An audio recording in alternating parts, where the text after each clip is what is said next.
Outrage continues for comments Congresswoman Rashida Tlaib made about the Holocaust.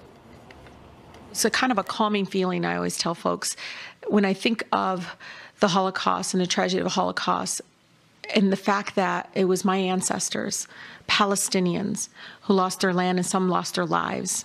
All of it was in the name of trying to create a safe haven for Jews.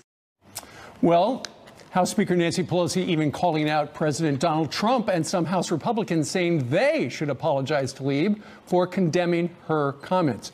House Republican Conference Chair Liz Cheney has been one of the loudest voices condemning Tlaib's comments. She joins us right now from our nation's capital. Good morning to you.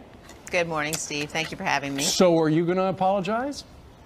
I'm sorry that there are so many anti-Semitic members of the House Democratic Caucus. And, you know, we went yesterday from a situation where the Democratic leadership in the House had sort of been enabling this anti-Semitism by their silence.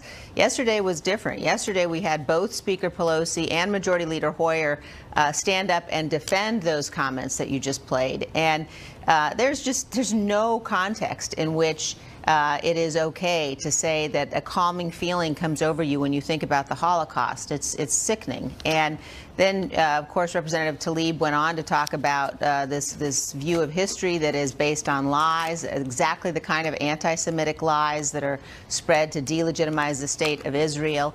And of course, the Palestinian leadership during World War II actually worked with Adolf Hitler. So it's gone beyond the pale now with the leadership in the Democratic side on the House actually openly defending this kind of thing. Well, she was on with Seth Meyers last night, and she had this comment. We want your comment about this after that. Watch. There is something, like, in many ways beautiful about that. My ancestors, many had died or had to give up their livelihood, their human dignity to provide a safe haven for Jews. You know, I got a text message from a friend who's like, hey, next time, you know, really clarify, maybe talk like a fourth grader, because maybe the racist idiots would understand you better. Okay, what do you think about that? I think most fourth graders know what the Holocaust was, and she apparently doesn't.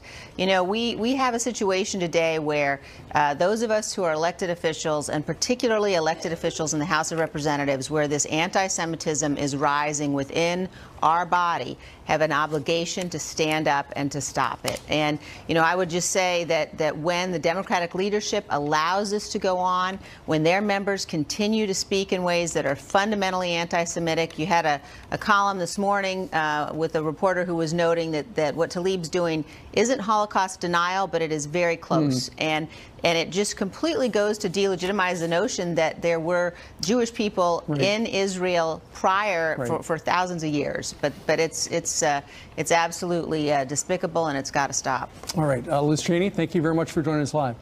Thanks, Steve. All right.